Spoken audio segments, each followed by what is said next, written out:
It's a male chastity device. So it attaches itself quite firmly and securely around your private parts, preventing you from performing certain functions. What could go wrong, to quote you, Graham? What could go? Well, I'll tell you what went wrong. They discovered flaws, which meant that someone could remotely lock all of the devices and prevent people from unlocking themselves. The actual advice on the site was you're going to have to use bolt cutters or an angle grinder. What?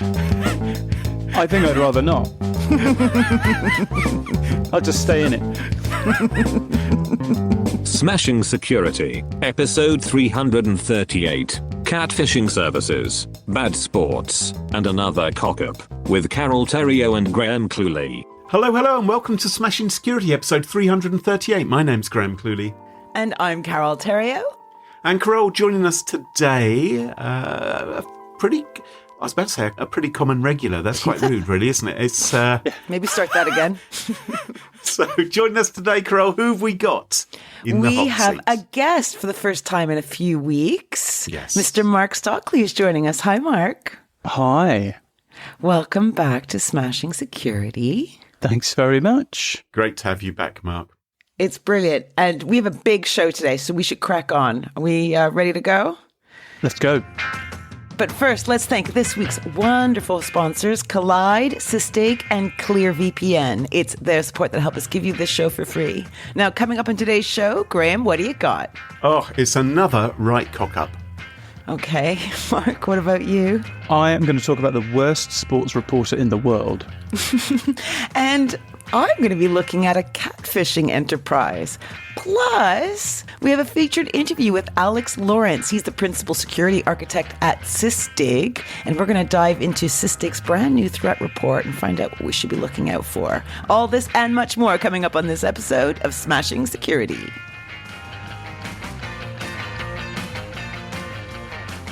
Now, chums, can you believe how time has flown by? Not only have our kids got older over the summer and grown about 3 foot taller, not only are they sprouting hair out of their nostrils and all sorts of unpleasant places like that, but it's also 4 years or so since episode 199 of Smashing Security.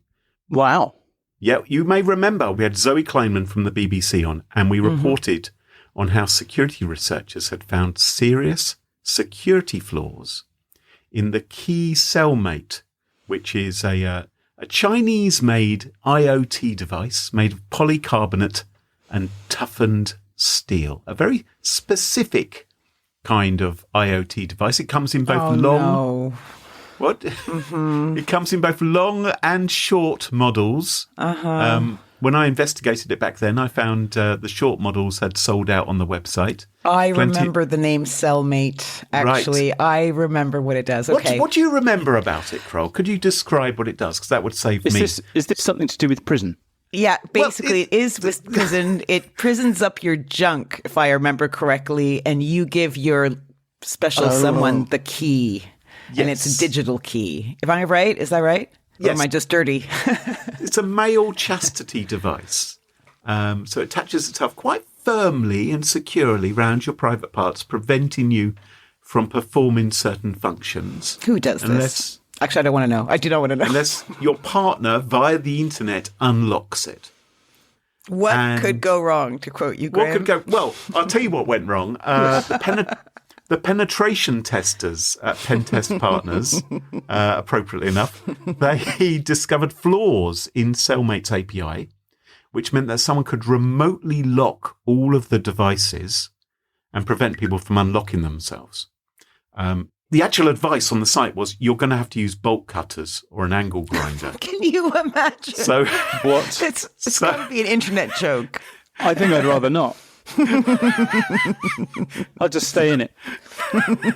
So, aside from imprisoning your penis, also the API was leaky, which you don't want. So it would leak your location data, your personal information, your private chats, and what was called your member code. You have private chats through your. Well, yes, but via the not on that. There was no screen on it, a keyboard. There's a big microphone. No, No, but via the app, you could chat with partners saying, "Oh, please unlock me, you naughty boy." Let's not use Signal or WhatsApp or something. Yeah. Let's use Cellmate's own chat service. So, Okay. So, cyber criminals did eventually exploit this flaw, and they demanded a ransom from people they'd locked up. Now, surprisingly, years have gone past. The key Cellmate, I've done some Googling today. It's still on sale. You can go to its online store. The motto is "Love Hurts." You can buy them on Amazon. You can even get them on eBay. I'm not sure you'd want a pre-loved sex toy from eBay, but if you Reconditioned. if you wanted, As long as they delete the chat history.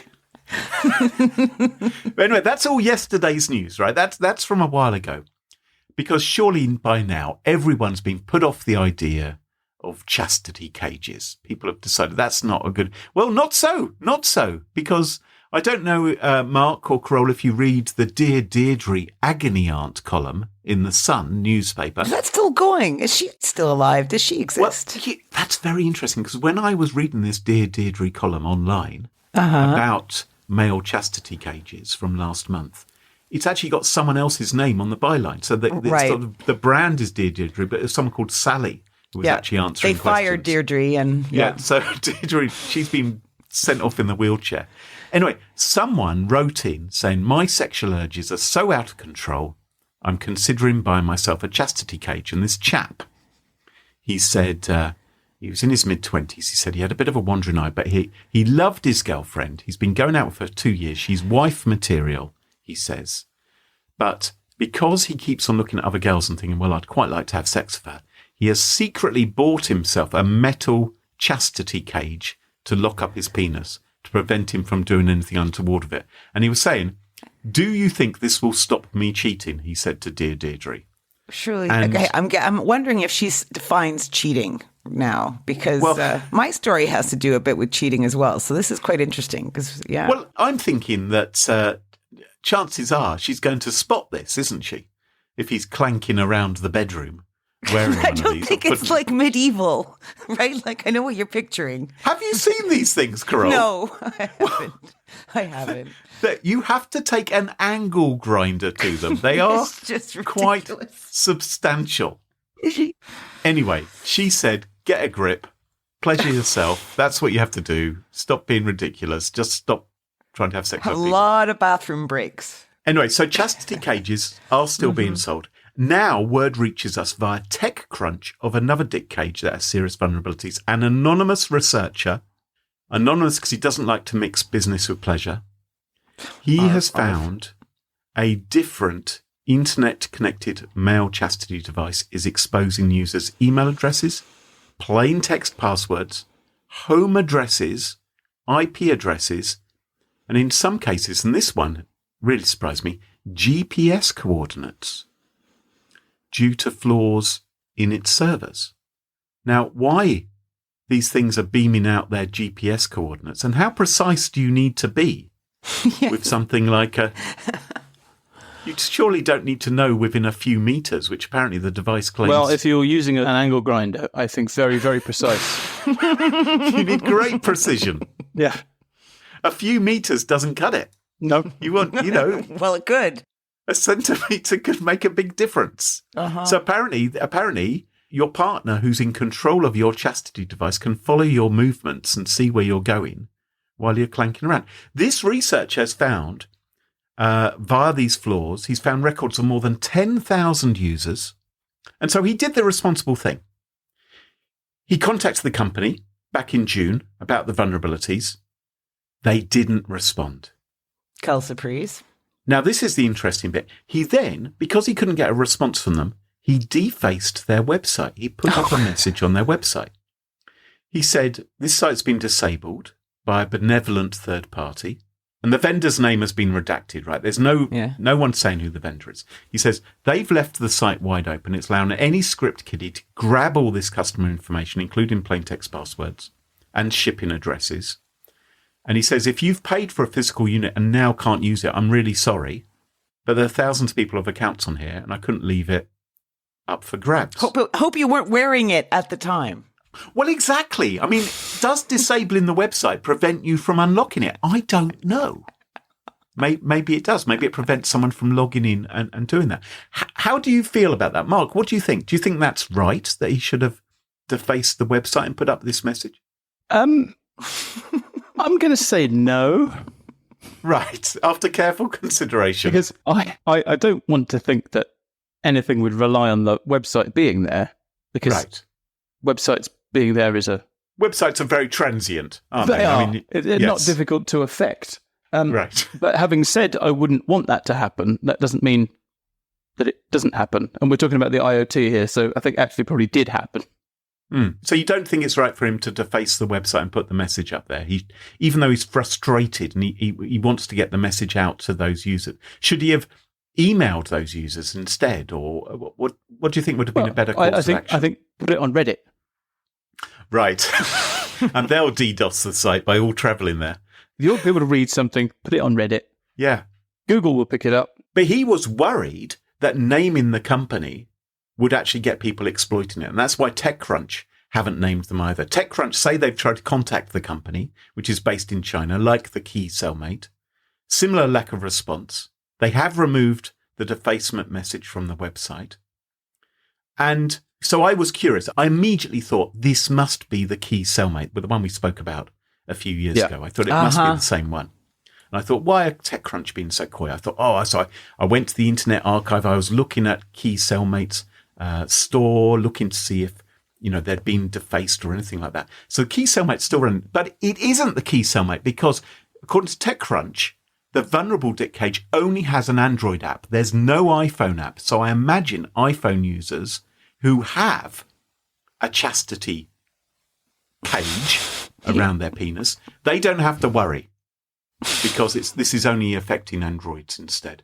I just think this is one of those things that if you definitely want to have your cocks in a block, I guess, why wouldn't you just go old school and get dumb tech? With a key. No tech. With a key. Just don't lose the key.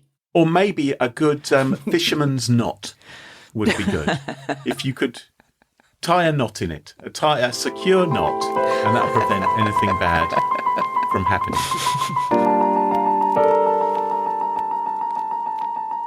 Mark, what have you got for us this week? Well, I'm going to talk about the worst sports reporter in the world. Okay. So, do you like sports? You're pretty athletic, Graham. Do you like sports? What are you into? I am keen on badminton and chess. I consider badminton not really a sport. I consider that a game. Yes. But I consider chess to be a sport. Yes.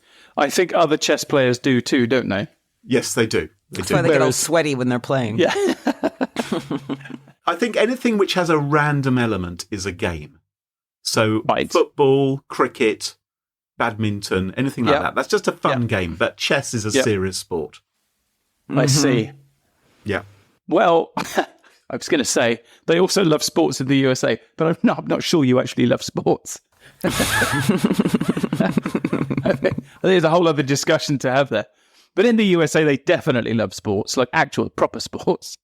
Sports like, NFL, NBA, college sports, even high school sports. And the local newspapers are only too happy to add these sports-mad fans to their readership with penetrating and insightful analysis of all the latest goals, baskets, and touchdowns. Yeah. However, something strange has been happening at local papers in the USA.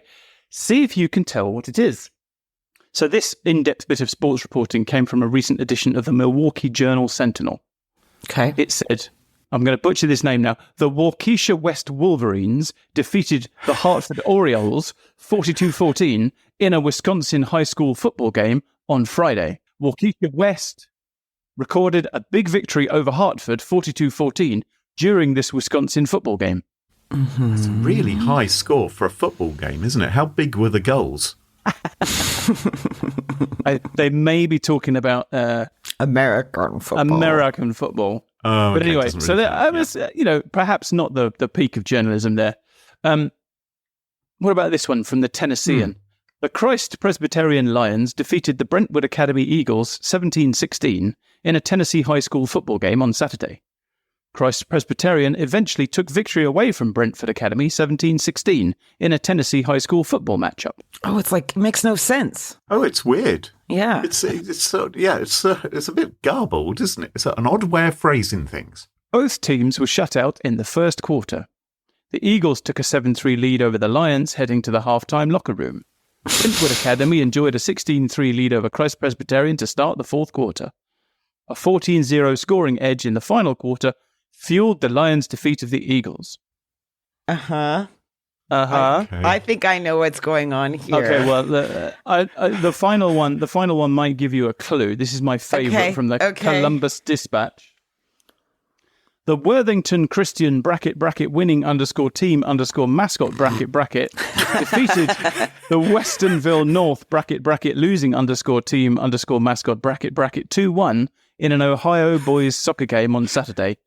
Worthington Christian edged Westerville North 2-1 in a close encounter of the athletic kind for an Ohio boys soccer victory on August the 19th. A close encounter of the athletic kind. It's like the first time you listen to the shipping forecast in the UK. You know, you're like, what? Worthington Christian drew first blood by forging a 2-1 margin over Westonville North after the first half. The scoreboard was in hibernation in the final half, with neither team scoring. The last two lines, I think what they're saying is... Hibernation. Worthington Christian drew first blood, forging a 2-1 margin over Westonville North after the first half, but in the final half, which, if I remember correctly, there are two halves.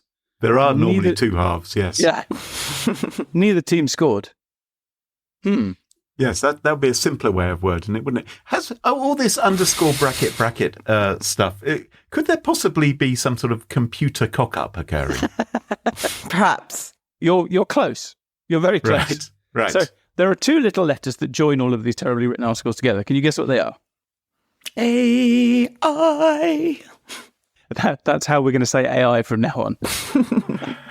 Yep. This year's NFT AI, all of these reports were written by an AI called Lead AI, which was being tested out by a newspaper chain called Gannett, which owns a bunch of local newspapers. According to Axios, Gannett-owned newspapers published dozens of Lead AI game recaps, and CNN reports that the experiment has now stopped following ridicule on social media. Wow, and soon podcasts.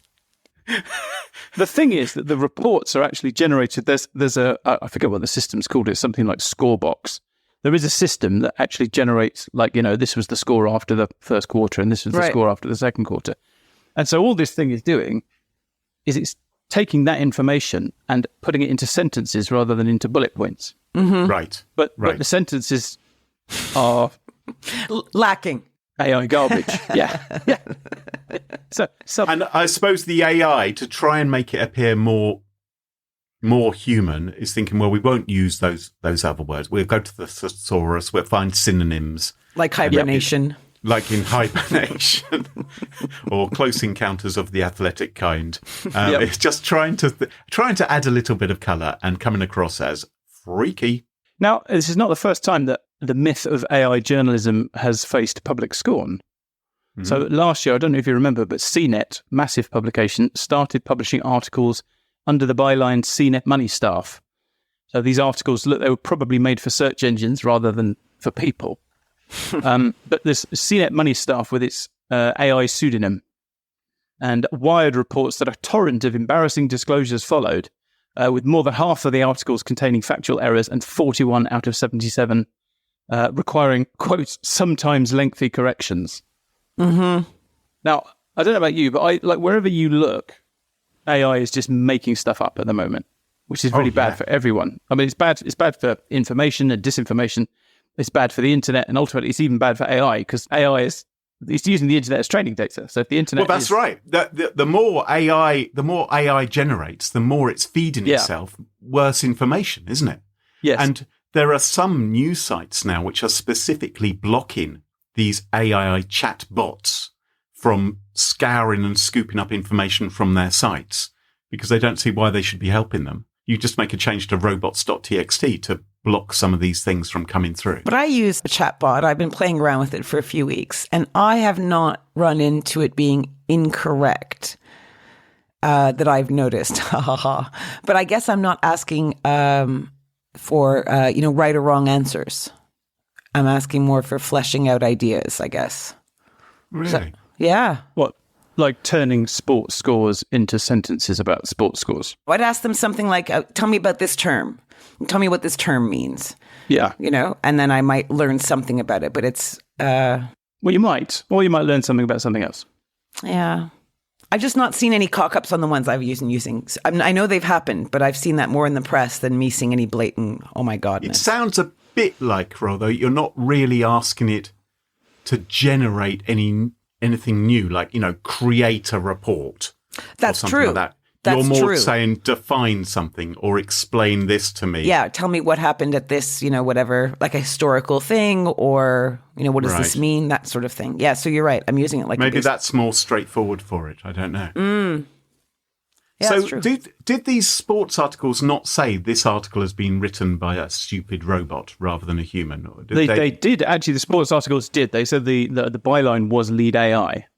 Right. But I think, expectations are set by decades and decades of history of human journalists. And so I don't know if it matters so much that it was written by an AI. I think it's more that it was just really bad. Yeah. I don't think anybody would have minded if it was written by an AI and it was good. But I think the badness and the fact that it was made by an AI are now kind of joined in people's minds. I don't know about you. I sense a significant lowering of expectations this year after a sort of explosion of hyperbole around generative AI last year. Right. I've got a colleague who went to the RSA Security Conference, which is sometime earlier this year, and he said you couldn't move for AI.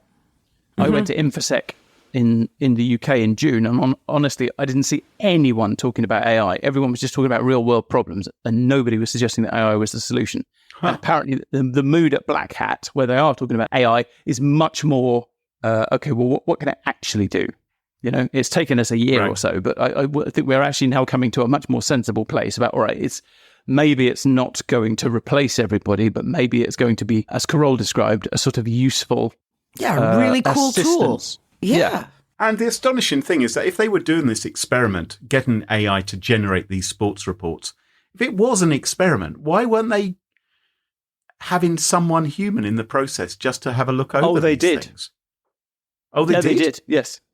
Yes, the editorial guidelines for Gannett Were stuff. they underpaid?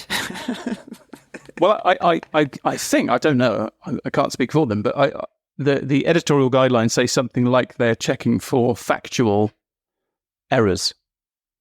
And I think the things that I read are actually factually correct. They're just Nonsense. Drivel. Yeah. You'd like to think that a researcher would spot that, though. No offense, but... So what does this tell us about the future of AI? Does it tell us anything? Does it just tell us to manage our expectations a little more rather than... Well, I think probably what it tells us is we're going to have, we've had 20 years of reading garbage articles written by people trying to target for SEO. I think now the future is going to be much, much, much, much, much more of the same, unfortunately. Okay, well, thanks for that. Fabulous.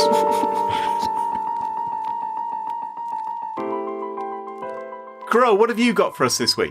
Okay, so as we know, there are some people that are in relationships that sometimes get distracted by what I'm going to call a third party, like someone outside the relationship. Mm-hmm. And this can happen because maybe someone has a philandry style about them or their relationship problems or whatever. Like we know that not every relationship, whether budding or long-term, is rock solid, right?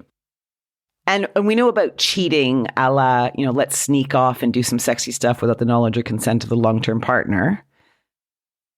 But we also have heard about emotional cheating, which, as far as I understand, is someone having risque, flirty conversations with another person, but no body fluids are exchanged. Is that fair? Have a little daydream about someone, maybe? Yeah. Yes. Is that an emotional cheating? I would think so. If you're having a daydream about someone else other than your long-term partner, you gotta go, whoa, stop that. I mean, I'm not going to tell my husband about my Dave Goldblum obsession. There is a difference, surely, yes, because it could all be going on in your head. Whereas if you actually physically participate, then yeah.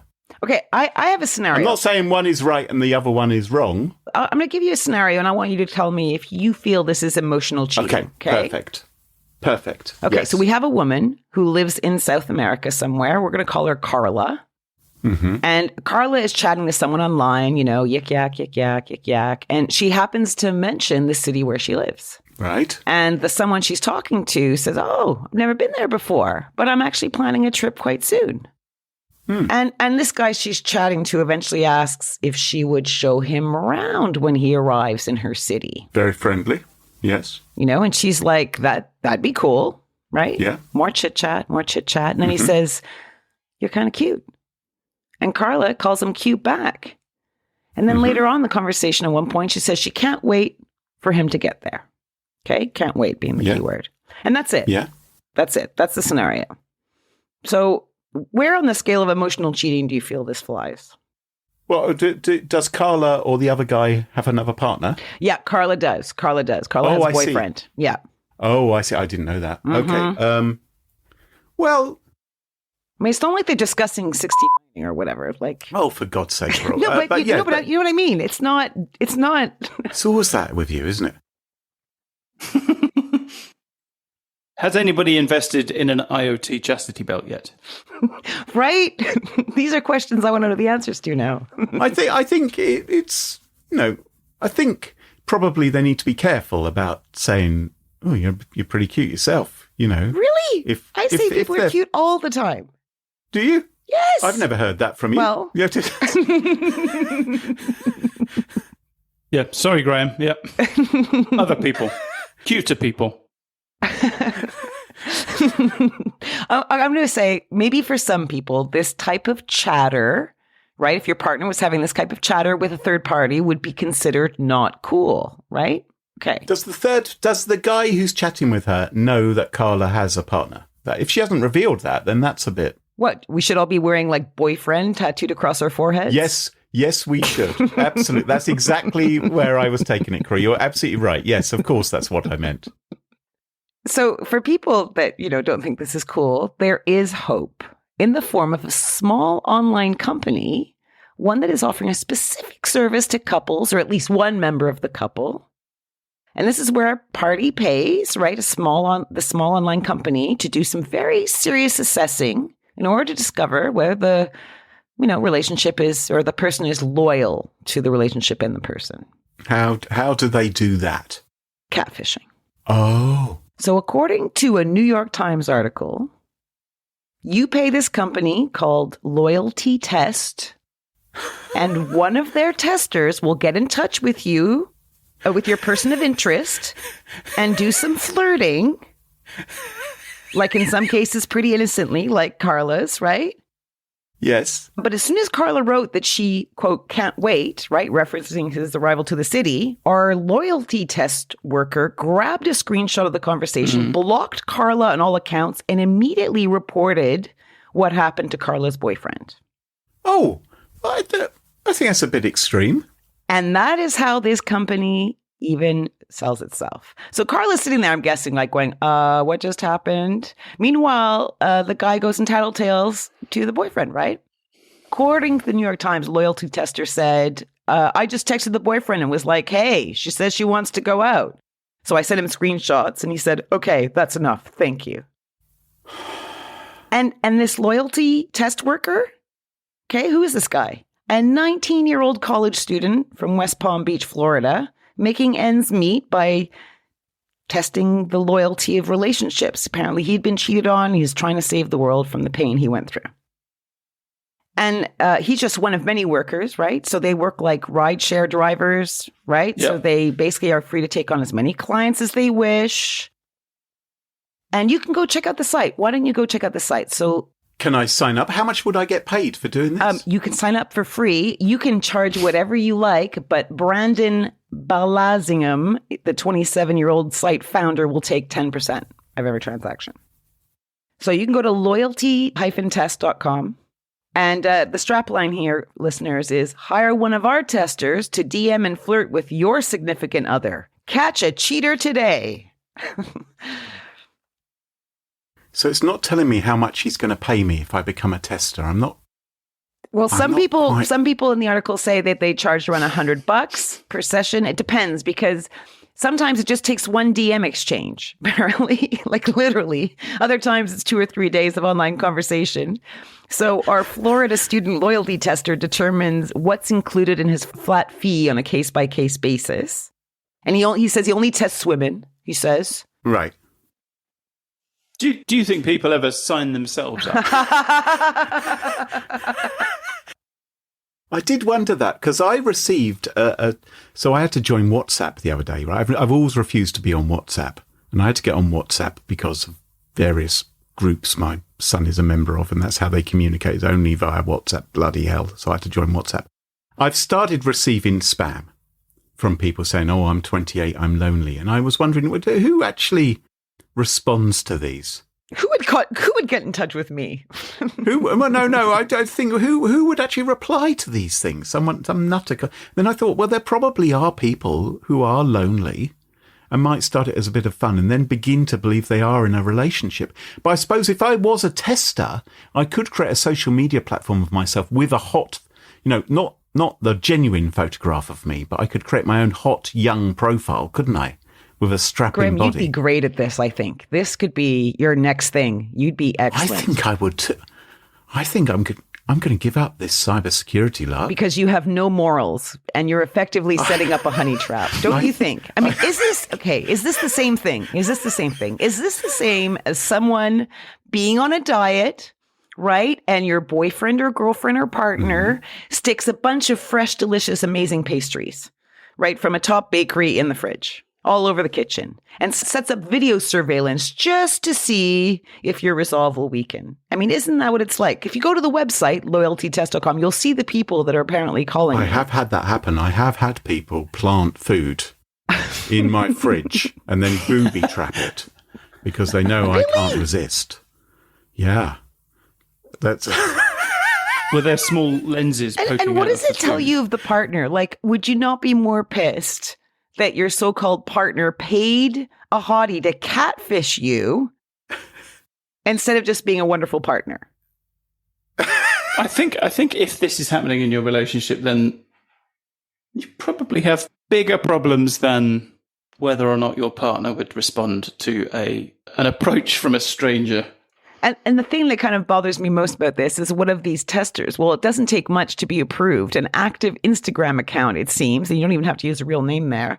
And you have an agreement to abide by the loyalty test terms. But how do we know that they don't keep the information on their, because it's all their devices and stuff, right? So all the stuff that they're screenshotting and taking. Anyway, it's... So nice advert for loyaltytest.com. Well done, Carole. You've promoted their service. I'm just thinking if you're doing this, you're risking the private info of someone you supposedly care about, right? Yes. By inviting someone with little to no verification to seduce them all in the name of catching them out. Like, ain't love great? And someone could sign up for this service and then become a scammer. Right? Having got themselves into this situation. No. Stay well clear of this. None of this nonsense. Okay. Kind of tempted to sign up, though. I knew you would. This week we're sponsored by ClearVPN, developed by MacPaw, a software company from Ukraine with more than 30 million users worldwide. ClearVPN is incredibly user-friendly, ensuring that even non-tech savvy users can easily protect their online privacy without any extra technical skills required. ClearVPN has a free plan for all users worldwide. It can hide your IP address and browse without geo-restrictions. And the best part is, you don't even need an account to start using ClearVPN's free plan. It's entirely anonymous. ClearVPN works on Mac, Windows, Android and iOS, and with its premium plan you can be teleported to 40 other countries to unlock content on the top streaming services such as Netflix USA, Hulu, HBO Box, BBC iPlayer and more. To make your life online more safe and private with ClearVPN right now, you can try out 30 days of free trial premium Head over to smashingsecurity.com/clearvpn, click Start 33 Days, go through the registration, and then download ClearVPN to your device. That's smashingsecurity.com/clearvpn. If you work in security or IT and your company has Okta, this message is for you. For the past few years, the majority of data breaches and hacks you read about have something in common. It's employees. Hackers absolutely love exploiting vulnerable employee devices and credentials. But imagine a world where only secure devices can access your cloud apps. Here, credentials are useless to hackers, and you can manage every OS, even Linux, from a single dashboard. Best of all, you can get employees to fix their own device security issues without creating more work for IT. The good news is, you don't have to imagine this world. You can just start using Collide. Collide is a device trust solution for companies with Okta, and it makes sure that if a device is not trusted or secure, it can't log into your cloud apps. Visit collide.com/smashing to watch a demo and see how it works. That's KOLIDE.com/smashing. Feeling like you have too many alerts, overwhelmed by vulnerabilities, and at the end of the day, not deploying apps as quickly as you'd like? Well, Sysdig delivers the industry's only complete consolidated cloud-native application protection platform, CNAP, powered by Runtime Insights to prioritize critical risks and stay ahead of unknown threats. With Runtime Insights, you can level up your cloud visibility, shift left the right way, and start scanning for vulnerabilities earlier. Shield right to protect your production environment and keep dev teams innovating securely at cloud speed. Now is the time to transform your cloud security. So visit sysdig.com/smashing to learn more. That's sysdig.com/smashing. And welcome back. And you join us at our favourite part of the show, the part of the show that we like to call Pick of the Week. Pick of the week. Pick of the week. Pick of the Week is the part of the show where everyone chooses something they like. Could be a funny story, a book that they've read, a TV show, a movie, a record, a podcast, a website, or an app. Whatever they like. It doesn't have to be security related necessarily. Better not be. Now, a few weeks ago, my Pick of the Week was not a Pick of the Week. My Pick of the Week was, in fact, a nitpick of the week. Mm-hmm. Everyone loved my nitpick of the week, all about EV chargers, and it put to mind that maybe some of my other grumbles in life could be used as a nitpick of the week. So I've recently moved house, and there've been a couple of teething problems. One of my teething problems is with the hob on my oven. Right, there's the hot plates, yeah, right, and it's an electric hob, and it has this touch interface. We have to press down like that to turn on, and then you choose the hot plate, and then you have to go blink, blink, blink, and blink to try and turn it up, or dink, dink, dink to turn it down. All the time, your food is bubbling over, everything's going everywhere, it's making a mess. Do you not have handles on your receptacles to move This is them? a typical female response to the problem. Female. Wow. Okay. Whoa. Welcome back in 1980s. My partner That took a turn. My partner had the same response, which is why. Sample size of 2. Yeah, sample size of 2, and they both have Rough. tits. Okay. Why did you bother turning it down or trying to turn it down rather than pick it up? In this particular instance, I wasn't quick enough to pick it up, or I thought turning it down would be enough. It was not sufficient. And the thing is, these touch. So this is just a piece of ceramic glass or something, right, on the hob, and they don't give you knobs. And my nitpick of the week is why do induction hobs not have knobs? So your whole stories, both your stories have to do with DOMs this week. Wow. So it turns out the one I have at the moment is a pure electric. I was wondering why, because the previous place I was at was an induction hob with touch buttons, and it really, really annoyed me that it was so awful. The new one is even worse. And so I have gone on a search on the internet for induction hobs with knobs. And it turns out no one's making them. No one's doing them. Because they say, oh, but it's so much easier to clean the hob if you don't have a knob on it. Well, yes, but it's also a whole lot easier Are to your make a fingers great big too bloody... fat for, like, too wide for the button? Right. I don't really understand. Carole, Can I just if say, you're my suggestion to you, right, is to touch the touch screen gently rather than cramming your finger on it and pushing as hard as you can, thinking it's not registering. Your massive sausage finger. Doesn't yeah, just gentle, touch, gentle touch. Doesn't work. And if your fingers are wet, because maybe you've dared to wash your hands before doing the cooking, and not drying them, because and still, or maybe your fingers are a little bit sweaty because you're feeling the heat of the kitchen. all these hot plates going off at once, and so you can't control the thing. So I've done lots of searching. I've only managed to find 2 hobs of the size I need, which actually have knobs. They're very, very rare. There's one called by a company called Smeg. Like I want Smeg with knobs on the hob. I don't want that. And it costs like £800. Or there's another one from Cookology. I'm not very happy. I've decided I'm going to risk buying like the one that's affordable with knobs, and I will report back. But I suspect there are other people out there. Why don't you just buy an induction stove? An induction hob. That's what I am getting. Okay, because you said electric everywhere. I heard electric, like with the coils. What do you think induction is powered by? Clockwork or little mice running around in a turnstile? Look, I'm worried about you having a heart attack with all your nitpicks. Well, just saying. So I am getting an induction hob, but they've all got touch interfaces, which are bloody awful. Some of them have this special, we've got this magnetic knob, which you can just drop down on the top and you can turn, it's like you're going to lose that. And that's no good, just having one knob. I want 4 knobs for the 4 hot plates. I'm buying one. If anyone's interested, follow me on Twitter and I'll tell you what the results are like when it comes through. But I'm really angry about this. Sorry, X.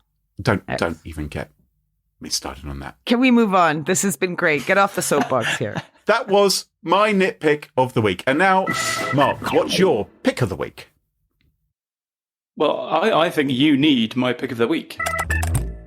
Oh! My pick of the week is a book. Yes. It's called Longevity Simplified by Dr. Howard J. Lukes, who is an orthopedic surgeon and a bit of a personality on the website, formerly known as Twitter. And he's written a book about how to lead a long and healthy life by staving off metabolic syndrome, which is the umbrella condition that manifests as heart disease, diabetes, and the other sort of chronic illnesses of the Western world. They're all actually just aspects of the same metabolic syndrome. And now he writes about what makes the biggest difference to your longevity and why. And he explains how to do like really big things like sleeping and eating and exercising better. And it isn't what you might think. So, for example, if you think about exercise, most exercise programs are actually optimized for some type of athletic performance. So they're about making yourself faster or stronger or building stamina. You know, if you run a marathon, right, you're not actually trying to make yourself healthier. You're trying to make yourself able to run 26 miles. But his exercise program in this book is about doing lots of things. It's about doing lots of fairly easy activity very, very consistently. And by consistently, I mean over decades. All right.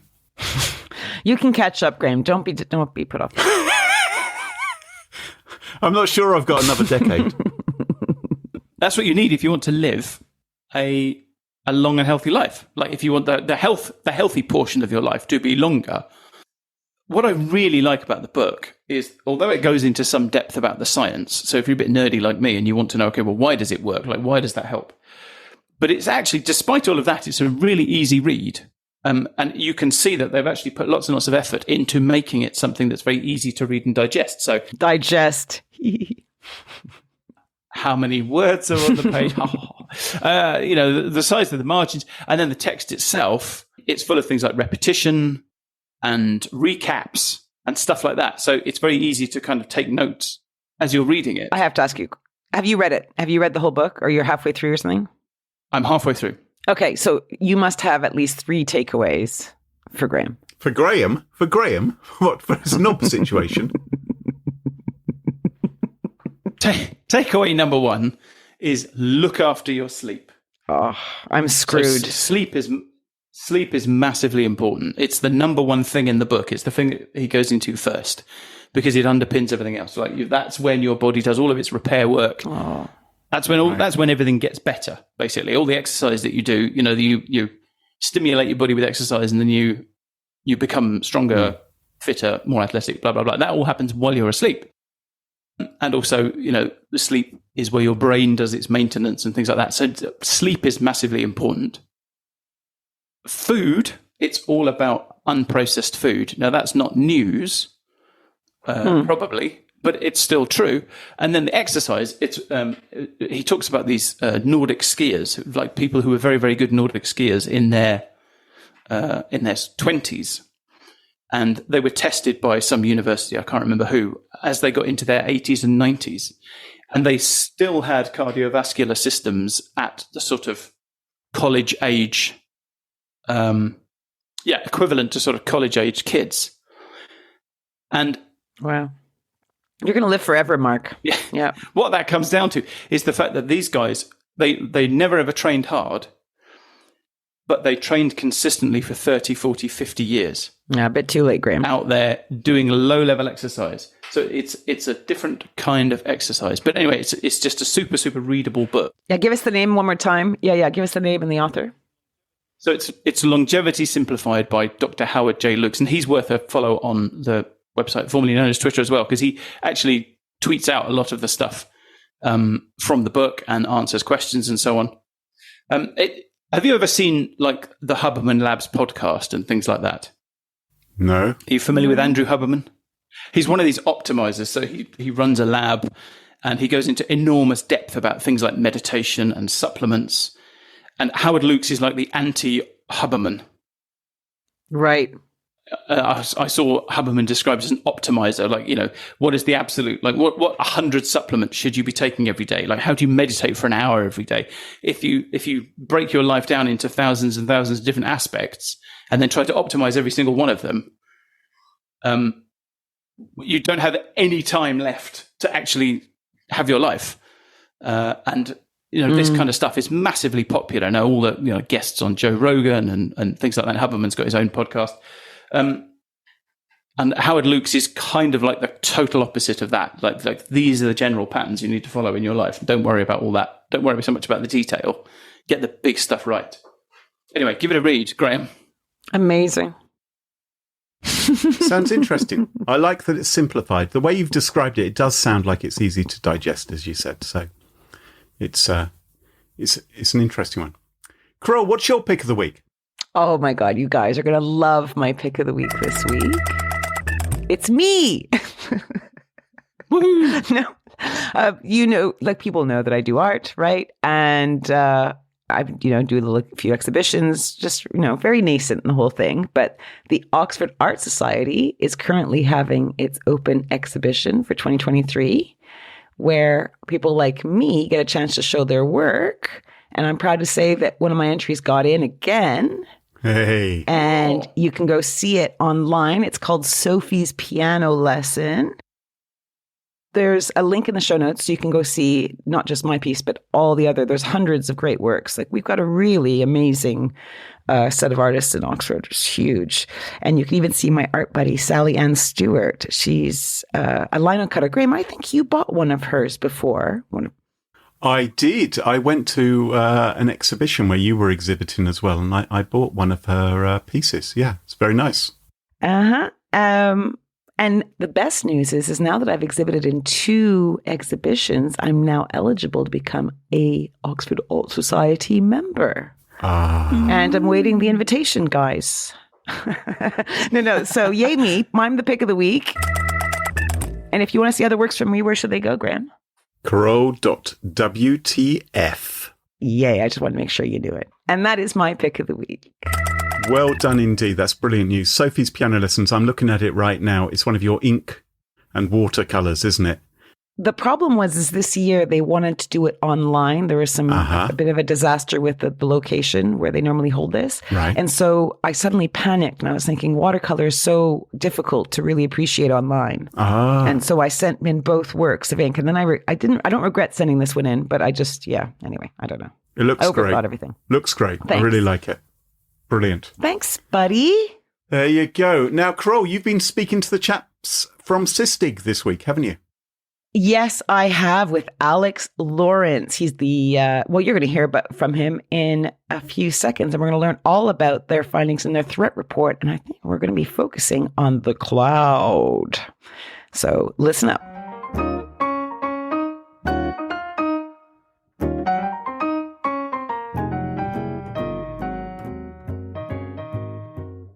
Today, listeners, I have the pleasure of speaking with Alex Lawrence, a principal security architect at Sysdig. This is a company on a mission to make every cloud deployment secure and reliable. So welcome, Alex. Thanks for chatting with me.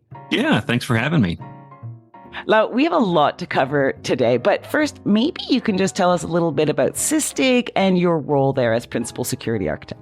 Yeah. Sysdig, like as you said, we have a mission to secure the cloud, right? We are a kind of weird startup, I suppose, but our overall goal has always been to figure out how to instrument and how to secure things in the most native way possible. So for workloads, that's system calls; for the cloud, that's logs; for applications, that might be streaming data sources, right? And so it's kind of whatever is the appropriate way to approach looking into that application's information. That's the way we go. It sounds very like a good approach. Not many people do that. Yeah, it's a little bit more work up front, but it has some pretty rich results on the end result of that. At Sysdig, for me specifically, I've been here about 5 years now, maybe 5 years and 2 days or something like that. And my overall goal is to just help people figure out how to deal with the complexity of the cloud and how to deal with securing all of those diverse assets. Okay, good. You're the perfect person to talk about your Global Cloud Threat Report 2023 from Sysdig. I had a glance at the report, a little read, and it seems that the main focus is like the amazing speed and swiftness of cloud attacks. Like, to quote the Sysdig report, quote, opportunistic attacks average under 2 minutes to find a publicly exposed credential and 21 minutes for credential discovery to attack initiation. So this seems ridiculously fast for me for an average attack. Yes, it is extremely fast. That's probably the single biggest change in the attack surface when it comes to cloud versus on-premises or things like that is just how quickly an attack advances in the cloud. And a lot of that comes down to the reason we all use it in the first place, right? We abandoned traditional data centers as a global IT group, mostly just because of how quickly we can get things done, right? That's the main driving factor of moving to the cloud. And it benefits us. It also benefits the attackers. And so you don't have that same kind of time to find things anymore. The stuff on the cloud is significantly faster. I think the threat report calls it cloud automation weaponized. See, it's so crazy because whilst it's a big benefit to organizations, and I can totally see that, it allows people to work collaboratively across geographies and everything. I mean, it's an amazing tool, but I guess there's also weaknesses in that design that help attackers. So before they actually initiate an attack, what goes on the attacker side? Like, they must do some recon or something. Yeah, they certainly do. So there's this wonderful blog we put out about this really interesting attack called Scarlet Eel. So if you just Google like Sysdig Scarlet Eel, you'll find the blog. But basically, it goes through kind of a story about how these things happen in the cloud and how much more complex they actually are. And so for that initial access, traditionally, it's exploiting something, right? That could be exploiting credentials that were exposed in an S3 bucket. That could be exploiting a vulnerability in an application. That could be finding some misconfiguration in your cloud assets, maybe in a region you don't typically use. There's any number of ways they'll gain access, and they'll look at pretty much everything under the sun to find that one spot that has kind of the weak point, so to speak, to break in and start doing something. There's a lot of recon that happens, and it's a lot around misconfiguration. And honestly, it's typically purely by accident in terms of how that misconfiguration made it to production. So if you think about like all the different tools involved in creating cloud applications, there's about a bajillion of them. And all it takes is one, developer or one admin, one ops person to try to get their job done, too quickly. And they forget to go sanitize something or make this change, or they push the thing from stage into production, and suddenly all of those credentials are exposed. And it just takes minutes to find those things these days. So, okay, am I being hyperbolic in saying that any organization that has a cloud that is unprotected is at risk because a lot of this, I don't know, initial stages is automated, I guess, on their side? Correct. Yeah, no, they absolutely are at risk, right? And again, these things are just sheerly for the most part, accidents, right? Like one of the wonderful things about the cloud is that it has all this automation built in, and we know all these defined endpoints and ingress and egress. We know how to access all of our content on the cloud. Most of these these ranges, IP addresses, accessible things, they're all published out there, right? It's all on documentation. That also means all the attackers know where to find everything, right? You can set up scanners to just go look for exposed S3 buckets. And if it was just up for a few minutes, it's going to get compromised. Oh, and what do they do? So they grab all this data. What do? They're just selling it on or what? They could, right? There certainly is a market for selling stolen credentials. And I would say that that's predominantly focused in kind of the Fortune 500, Fortune 1000 around the world. The biggest of the bigs, those are the ones who are at risk for having their stuff sold. If you're kind of a smaller startup or a mom and pop shop, you're just doing something, you're selling pizzas, salads, who knows, whatever it might be. Those are the folks who are kind of more opportunistic, right? And so it kind of depends on your profile for what matters the most. But at the end of the day, they could be monetizing the credentials. They are more likely taking those credentials themselves and then accessing your environment, right? So if we look at kind of a step 2 of Scarlet Eel, it's really about like doing installation of tools, doing, basic crypto mining, stealing credentials, stealing access to things. It's basically trying to get more information, kind of sitting and persisting in that environment, looking for what can they do with what they now have access to. And what about ransomware? Like you mentioned crypto. See, I don't know. In my world, crypto's kind of dead, but maybe it's not. Yeah, crypto's here to stay. So yeah, there certainly is ransomware issues, right? That's probably one of the things that's top of mind for most CISOs. So if someone gets in my environment and they encrypt everything, and I lose access to it, what do I do? Right? That's what backups are for. So hopefully people have good strategies. You still got to have backup plans, even in the cloud. If you can get your content back, great. But that doesn't mean that that's where it ends, right? If they truly got access to your content, then that means they also can distribute it, right? And so that whole notion of ransomware is a particularly interesting one. But there's far more than just that crypto means, right? Crypto could mean securing the stuff or could be encrypting the stuff. It could also be crypto mining, right? They could be just looking to get some Bitcoin off your environment. And what's interesting there is that it's pretty low cost or low benefit to them, but pretty high cost to the person that's being attacked. I think in the threat report last year that we put out, it was roughly for every $1 they make, it costs you $53 on your infrastructure. Wow. So to put it differently, $1,000 to them is $53,000 to you. That's pretty crappy ROI. yeah. For the person being attacked, it hurts. Yeah. Not only your reputation, but okay, so this is pretty bleak, and I'm hoping you have a silver lining to this cloud to help us understand how the people that use the cloud, all these organizations around the world, can better protect themselves. Yeah. I mean, it should be top of mind, right? Like a lot of people used to think that, hey, I'm in the cloud, I don't have to worry about security quite as much, right? We're the kind of random people out in the world. That's not really the case anymore. I think it was an IBM report that came out a few years back that as of 2020, the cloud is attacked more often than on premises, right? So even if you move to the cloud, it's not security by obscurity. It's the standard way of operating these days. And so you have to think about, how do I do all of the things I used to do in a completely different environment? When you had on premises, it was really simple because you could have a firewall, you could have, defined ingress points. So you knew exactly where data was flowing in and out of that. That's not what the cloud looks like, right? We typically use the analogy that if the on-premises data center was a castle, the cloud was a carnival. And so it's significantly harder to deal with. And so what do you do? How do you secure all of those things? You have to adapt with the times. And so we use the analogy of a camcorder, right? If I can have something that looks at all of my different permutations of my environments in the cloud, and it does it in a way that makes sense for that application, that service, that whatever it is, I can then have full visibility across that entire thing. And so from Sysdig's perspective, if we can instrument the cloud logs, like if we use Amazon as an example, if we can instrument CloudTrail, if we can look at all of that data about how configuration changes are happening in your cloud infrastructure, we can look for misconfiguration in real time. We can look for attacks in real time. We can look for people exposing credentials in real time. And that real time piece is the key, right?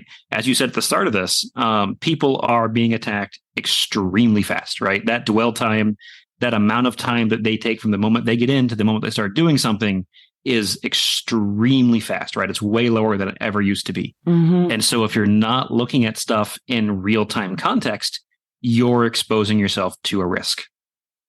So one of the things that we put in this threat report that I think is interesting, it's kind of like point 3 or something in it, that supply chain security isn't safe enough, right? Most people will do things like scanning their images. They will scan for configuration problems. They'll look at kind of all of the static analysis components of their infrastructure. And that catches about 90% of all of the vulnerabilities that they're exposed to. There's 10% that doesn't catch, and they ignore that 10%, right? That's the runtime things. So 10% of all threats don't show up until the application actually starts running. And that's when the interesting things start to happen, right? That's when crypto mining happens. That's when you start having access to credentials being hit.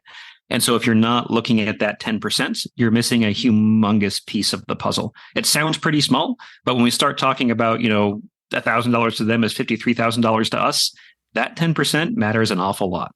See, what I like is that you kind of put security first and foremost. And I think many clouds are about ease of use or, onboarding, really quick onboarding and not worrying about the details of security. And not that every individual wants to worry about it, but I'm glad someone is there in the chain, right? You want someone there to look after this stuff for you. What do you feel about IT security folks out there that have to secure this stuff? What things could they do right now to kind of look and see if they've got an issue or a problem that they need to address quickly? Yeah, the first thing they can do is never stop learning. That's probably the single most important thing you can do in this industry is to try to do everything you can to stay on top of the way things evolve. Because if you don't, you're going to get left behind. One of the things I'm very passionate about is trying to help change the way we view our security models at our organizations. So traditionally in the commercial sector, people have viewed their security posture as a competitive advantage, which to some degree it certainly is, right? But that lends them to not wanting to communicate too openly about how they are handling breaches, how they are handling attacks, how they're handling their security posture, because that's privileged information to the company. I guarantee you our adversaries are not doing that, right? Our adversaries are leveraging open communication platforms. They're leveraging working with each other, right? They're acting like an open community to talk about how they're exploiting things. And we aren't doing the same in kind, right? We're trying to keep that information to ourselves. That is a disservice to everybody in the industry. And so the biggest thing we can do is be more open in our communication, be more open to working together. We vehemently believe here at Sysdig that open source is the future of cloud security. And that's a large reason why, right? If we are leveraging open standard tools to do a lot of these things, we can react as fast to the attacks as they are in coming up with new ways and novel ways to break into our infrastructure. And it starts by, being open to learning and being open to communicate with each other and being able to work together to up all of our security posture as opposed to keeping it as a secret to ourselves. Yes, like your secret weapon is collaborate and be open. Correct. Yeah. And so if you look at the foundation of the entire security tooling that we bring to the market, it's all built on open source, right? Falco is the runtime detection engine that we use. Rego is our policy engine that we use for CSPM type stuff. All of the things that we do are out in the open because we fundamentally believe that's the way to get the competitive edge in security as time goes on in the cloud. I love that. And what would you say to someone, for example, a CISO or a CIO who really needs to get buy-in from the board, but is having trouble communicating their requirements? Yeah, I think if there were one particular way to do that, that person would be making an awful lot of money.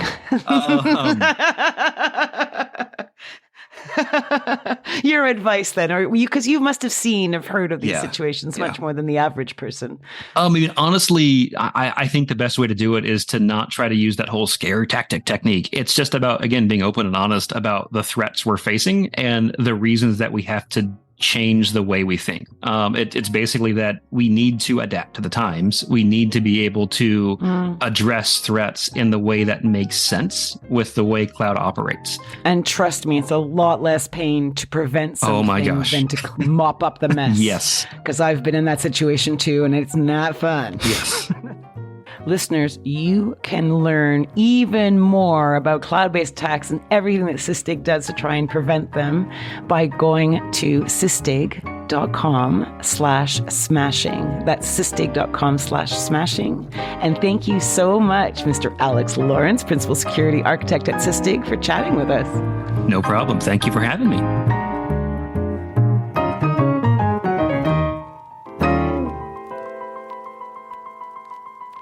Terrific stuff. And that just about wraps up the show for this week. Mark, I'm sure lots of our listeners would like to follow you online, find out what you're up to. What is the best way for folks to do that? You can find me on the website formerly known as Twitter at Mark Stockley. Easy. And you can follow us on Twitter at SmashInSecurity, no G. Twitter wouldn't allow us to have a G. We've also got a Mastodon account. And don't forget, to ensure you never miss another episode, follow Smash In Security in your favourite podcast apps such as Apple Podcasts, Spotify and Overcast. And massive thank you to this episode's sponsors, Sysdig, Collide, and ClearVPN. And of course to our wonderful Patreon community. It's thanks to them all that this show is free.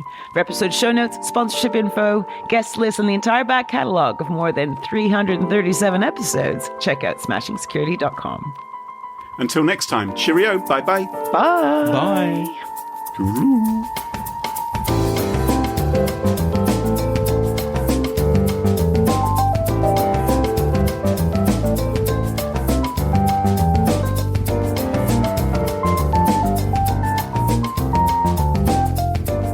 Graham, both of our stories had to do with Yes. controlling cheaters in some way. What does that say? What does that say? don't know. I've been looking at loyalty tests some more. So what I hadn't appreciated is I basically set myself up. I can choose how much I charge people for this Yes. this service that I'm going to offer. You'd be very good. I think people should pay a lot of money for you. I think I'd be brilliant at this. I think You would be. And then you get to snapshot it and send it to the husbands and the wives. Oh, yeah, and ruin people's And lives. they go, I knew it. Oh, I knew it. oh, what a wonderful thing. Yes. It's something to tell the grandchildren, isn't it? So they can be proud of. What did you do during the great Brexit disaster, Dad? Oh, I tried to ruin people's relationship online by poor old Carla. Yeah, wonderful.